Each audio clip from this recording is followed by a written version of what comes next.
This is episode 7. You'll remember that Pete just gave his new coin to Skip, and Tim just lost Nathaniel's expensive lamp. It seems like they're both facing some really hard questions. Let's listen and see what happens as Tim finds some solid answers.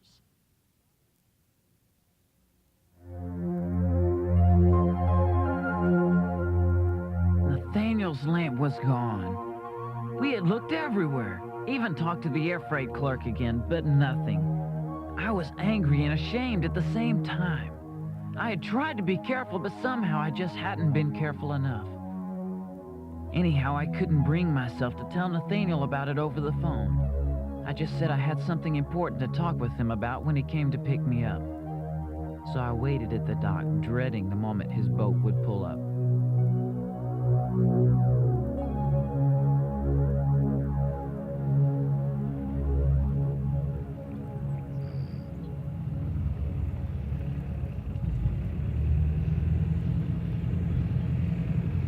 Hey, Tim. Sorry I'm a little late, but I dropped the motor off at Jim Connor's place, and we got to talking about the old days. Old days? Yeah, the days when all lighthouses had lighthouse keepers. You probably don't know it, but Cove Point is one of the few lighthouses that's left that is actually manned. Do you know most of them are getting automated nowadays? Can you imagine my lighthouse being run by a machine? It's kind of sad to see it happen. Yeah, I guess everything's getting technical these days, huh? Sure seems that way. Well, son, you said you had something important to tell me. Yeah, Mr. Bolt, I'm real sorry, but I was trying to be careful, and I really don't know how it could have gotten lost, but, well, somehow when Jeremy and I were playing... What got lost, Tim? The lamp. The lamp you asked me to pick up for you. It was so stupid of me.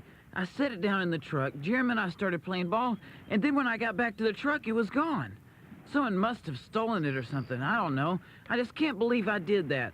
I know you'll probably never trust me again, and I don't blame you for one thing. Whoa. Now, slow down a minute there, fella. Let me get this straight. You got the part from the air freight office, and then you left it in your truck. How long were you gone? Just a few minutes. A friend wanted me to play some ball with him, and we were real close by the whole time. Okay, did you check over the truck? We checked everywhere, Mr. Bolt. It's gone. It's just gone. I can't explain it. All right. When we get back to the cottage, I'll call and have another one shipped right away. I'll pay for the other one, Mr. Bolt. It's only right. I mean, after all, I was being trusted by you and everything. Well, now, you may not have to do that just yet, Tim. I'm going to report this to the police department and see if they can track it down. I got a hunch it may very well have been stolen.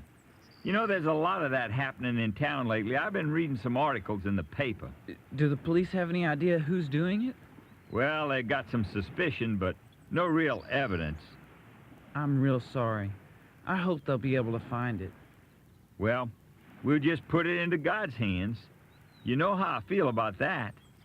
I'm sure something will turn up. Responsibility's a hard lesson to learn, Tim. But the quicker you learn it, the easier it'll be. When you accept a job, you need to be faithful in getting it done. You know, it's easy to get distracted. I know that for sure. Well, speaking of jobs, we got one waiting. Let's get to the lighthouse. Come on.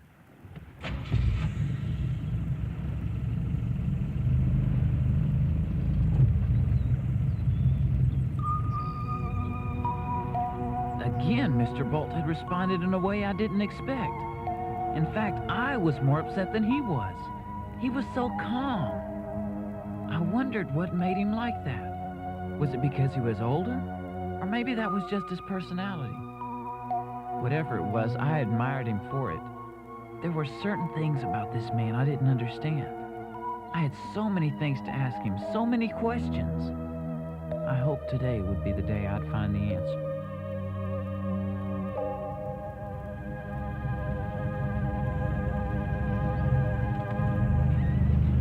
Well, here we are, Tim. Noticed you put on your life jacket today. Yeah, I won't ever forget that again. I really didn't feel like getting eaten by a shark today. Nah, that kind of thing can really mess up a nice day. Oh, well, last time you were up here, I didn't take you up to the lighthouse, did I? Ever been up in one before? Nope. We'll go up there today. I think you'll like that. There's quite a view from the top. In fact, here's the key. Why don't you go on up while I radio the air freight office and the police about the lamp, and I'll be up in a minute. Just be careful not to touch any of the machinery, okay? Okay.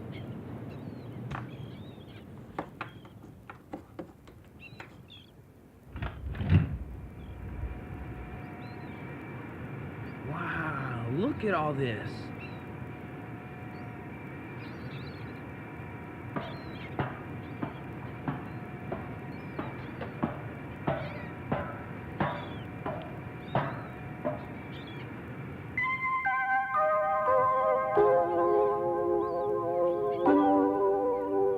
You up there, Tim? Yeah.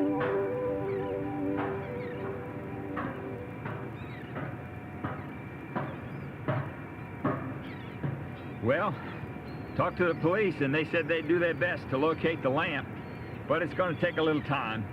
I just ordered another one. It'll be here in a couple of days. So what do you think of the place? This is neat, Mr. Bolt.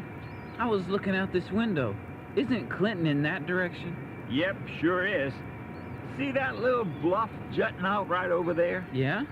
That's where your house is. Really? Man, everything looks so different this far away. I wish Pete was here. He'd love this. Quite a view, isn't it? Tell you what, let's go to the cottage and talk a bit more before we start work on the boat. How's Pete doing anyhow? Well, not too good.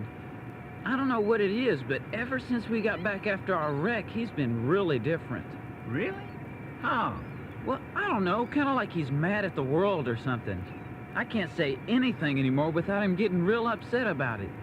Like, I asked him about that coin you gave him, and he just about punched me out. It was weird. Also, he's been hanging out with Skip Thompson a lot, which doesn't help any at all. Skip Thompson, huh? He's the one who... Yeah, one of the guys who paid you an unexpected visit last summer. Not a real good character, huh? Real bad news. In fact, I think he was going out with Skip again this afternoon.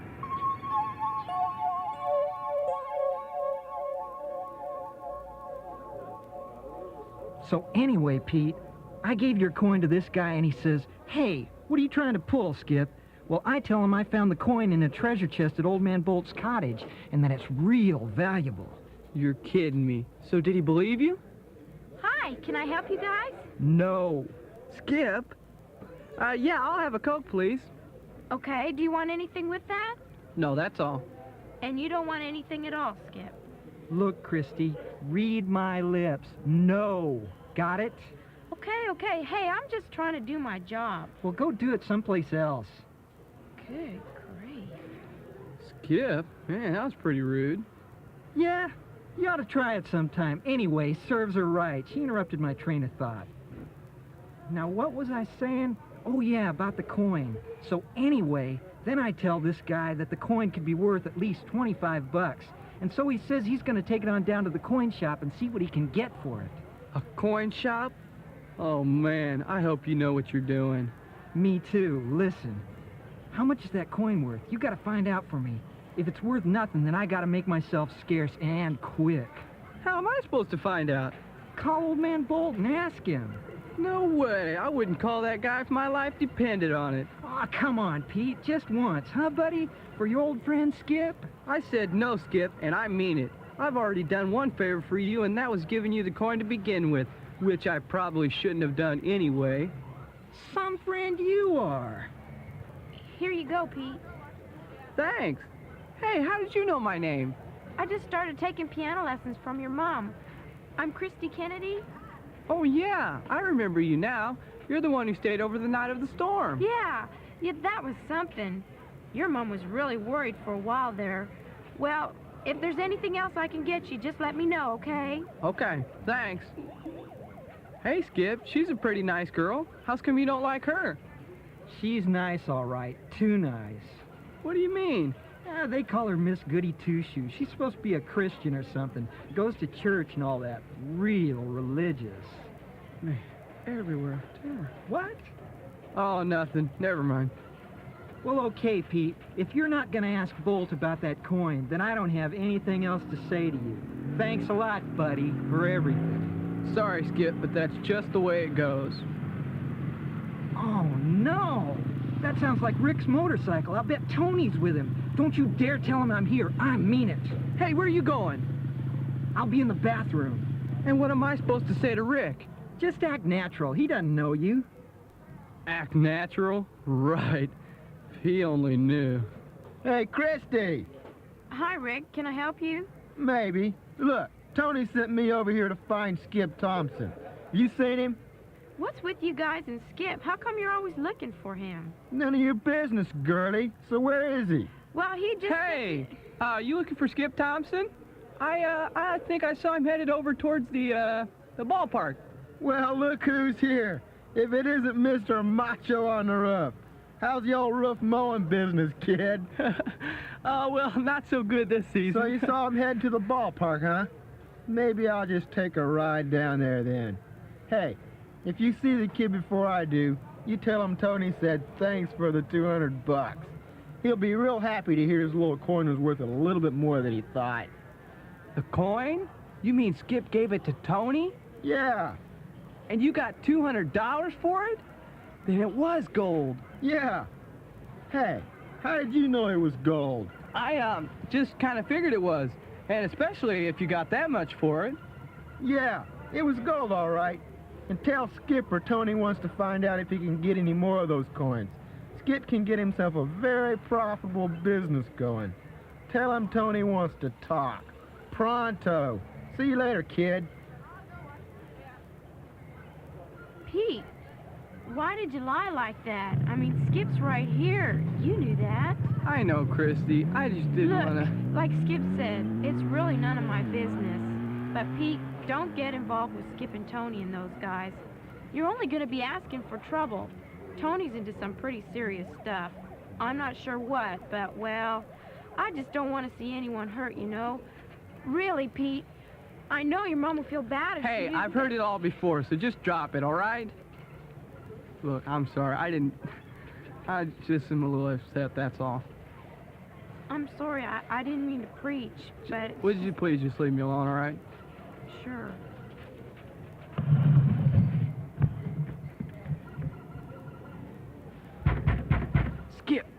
Skip, get out here. Are they gone? Yeah, it wasn't they, it was just Rick, Skip. And yes, he's gone. You gave that coin to Tony, didn't you? Well, yeah, kinda. You did, admit it, Skip. Okay, yeah, I gave the coin to Tony. See, I was in kind of a bind. Hey, and... I don't want to hear about it. Rick came in here looking for you. He had a message from Tony. Yeah? They went to that coin shop you were talking about, and the guy gave them $200 for it. $200? You gotta be kidding. No, I'm not. Man, Skip, that makes me so mad. Old man Bolt gave me that coin. It was mine. And if you hadn't pressured me into giving it to you, that money could have been mine right now. Just think what I could have done with that $200. Don't you ever pull anything like that on me again, Skip. Don't you ever ask me for anything. You hear me? Anything. I guess that's just the way it goes, buddy boy. Just the way it goes.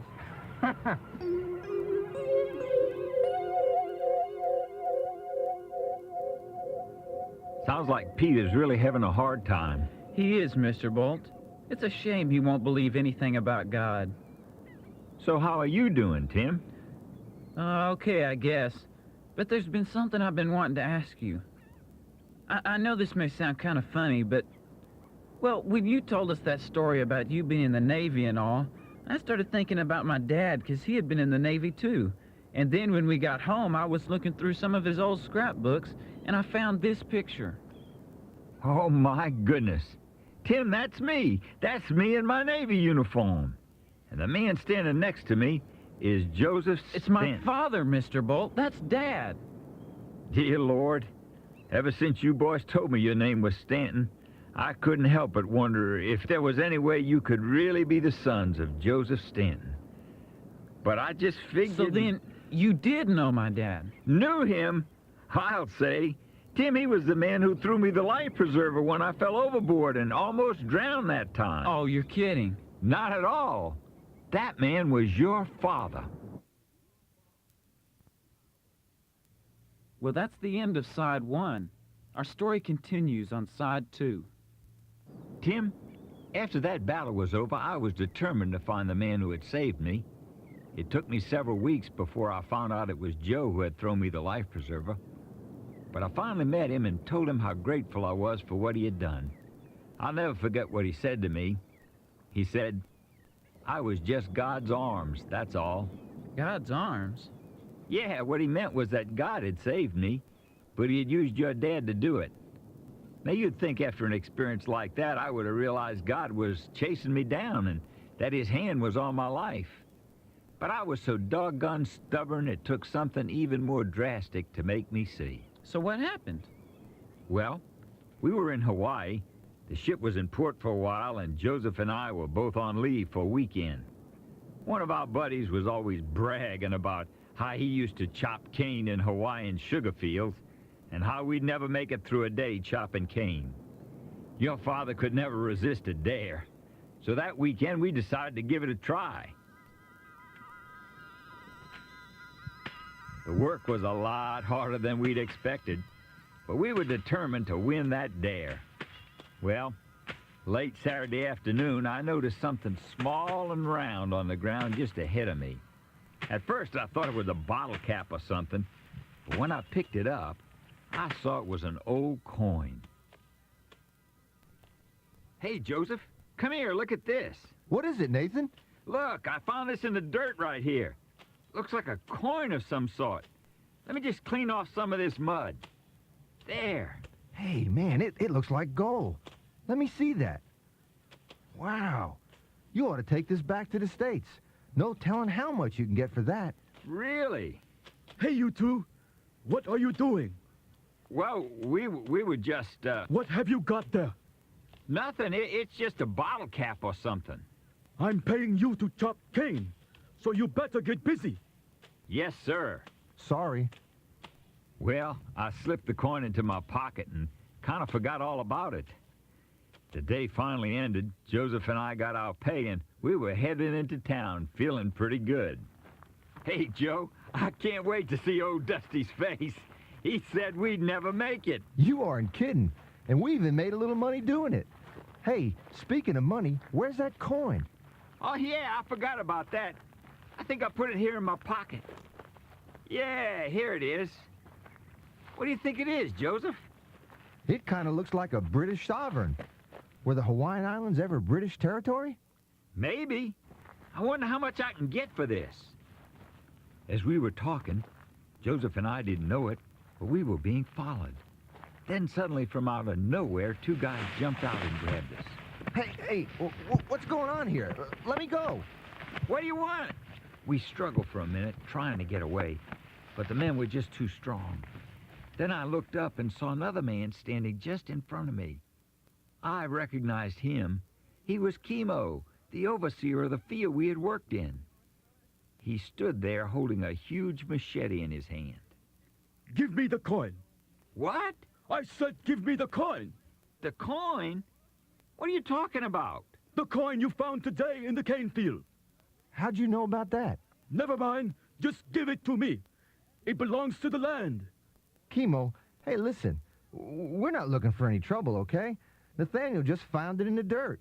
I mean, come on. It probably isn't worth anything anyway. It is worth much more than you believe. This is sacred ground. If anything is taken from the ground, the gods will be angered. The gods? Nathaniel, this guy really means business. But I didn't dig it up. It was just laying on top of the ground like someone had dropped it. Give me the coin now. Then all at once I was thrown to the ground, and I saw the blade of his machete aimed just above my wrist. Joseph, do something. This is crazy. Nathan, just give him the coin. But, He's going to chop off your hand, for goodness sake. Let it go. Chemo, come on, man. Nathaniel, just drop it. Lord God, help him. I quickly dropped the coin, and as I snatched my hand away, I heard the sound of metal to metal. I turned and saw the gold coin. It was broken. The force of Chemo's machete had totally broken off a piece of that coin. I shuddered to think what it would have done to my wrist. I didn't know what was going to happen next, but I heard Joseph whisper a prayer. Lord, you are the only true God. Deliver us out of the hands of these men. There was a long silence as Chemo stood and looked at the broken coin. I could see fear in his eyes as he slowly began to back away from us. Then suddenly there was a loud clap of thunder, and Chemo dropped his machete. It is the voice of the gods. They are angry. Yusufa, Lahania, run! Run for your lives! All three men took off running through the field, and we never saw them again. I don't remember what happened next. In fact, I don't even remember walking back to town. I must have been in shock the whole time. All I know is that I woke up the next morning in a motel room with your father standing next to me with 2 shiny pieces of a gold coin in his hand. Well, Tim, that experience changed my life. You see, I finally realized that God was real. That was the second time he had spared my life, and I knew it wasn't just coincidental. Your father had told me over and over that God was real, but I doubted it all along until that day. All I knew was that I wanted to know the God your father knew. And that morning in that tiny motel room in Hawaii, I gave my life to Christ. So that's why that coin was so special to you. Yeah, that's why. I'm honored that you gave it to me, Mr. Bolt, but why didn't you pass it on to your own children? Well, Tim, soon after the war ended, my wife and 2 sons were killed in a terrible fire here on Cove Point. The original cottage was almost completely destroyed. Oh, no. Yes, I was devastated. It seemed like everything I loved had been taken from me. I tried to get in touch with your father, but over the years we had lost contact. I was pretty much alone and terribly angry.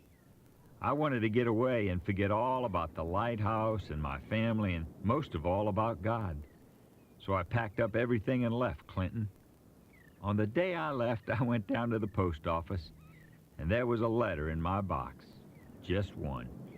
It was the last letter I ever got from your father.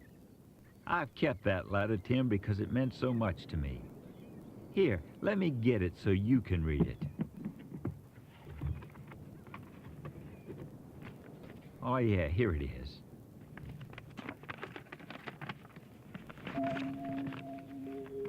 Dear Nathaniel, I'm sorry it's been such a long time, but so many things have happened. You're probably not going to believe this, but I'm a father, twice. They are 2 fine young men, Nathaniel. I can't tell you all that's happened, but God has been faithful to us. Carolyn and I have been through so many rough times, but we've come through. With God, nothing is impossible.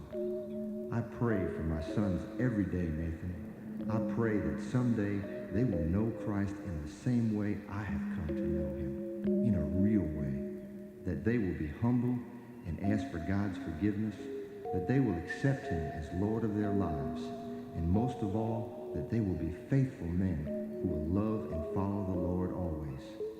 God be with you, Nathaniel. Hope all is well. Write if you can. Your friend, Joseph. Dad wrote this? About us? He sure did, Tim.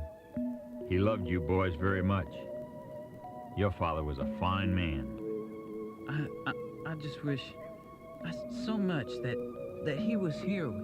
I know, Tim. But you can't dwell on it. You got to keep trusting in the Lord and keep on going. That's what Mom always used to say. On the night we heard that Dad had been killed in a car accident, Mom kept saying her hope was in the Lord. I just couldn't understand that. I didn't know how she ever made it through that. She made it through the same way I made it through the loss of my family. The same way you and Pete made it through that storm that night. By the grace of God. Mr. Bolt, I know God is there, but how do I know he's real? I mean, for me. He's real for you, and I know he was real to my dad and to Mom, but how can I know for sure in my own heart? Tim, you can accept him as the Lord of your life. I've heard people say that before, but what does it all mean? It simply means, Tim, that you give your life to God. Jesus Christ laid his life down for you on the cross.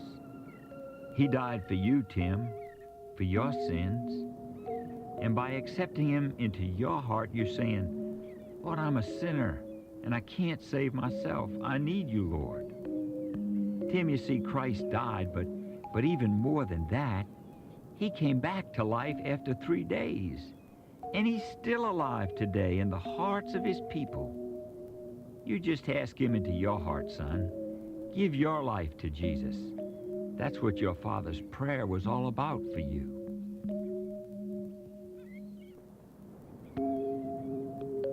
Maybe I didn't do everything I could have.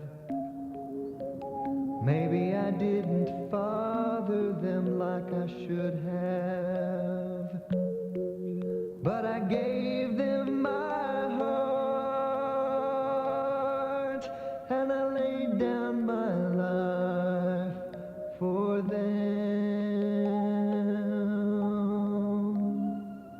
I pray that my sons will someday come to know Christ, that they will be humble and ask God's forgiveness. Oh, Lord, I want to know you in a real way. Please forgive me because I'm a sinner. That they'll receive him as Lord, that they'll be faithful men who follow the Lord always. Lord, with your help, I will love you and follow you from this day on. Thank you, Jesus. Amen. Father, you know I brought everything before you. Now I'm praying the fruit that's coming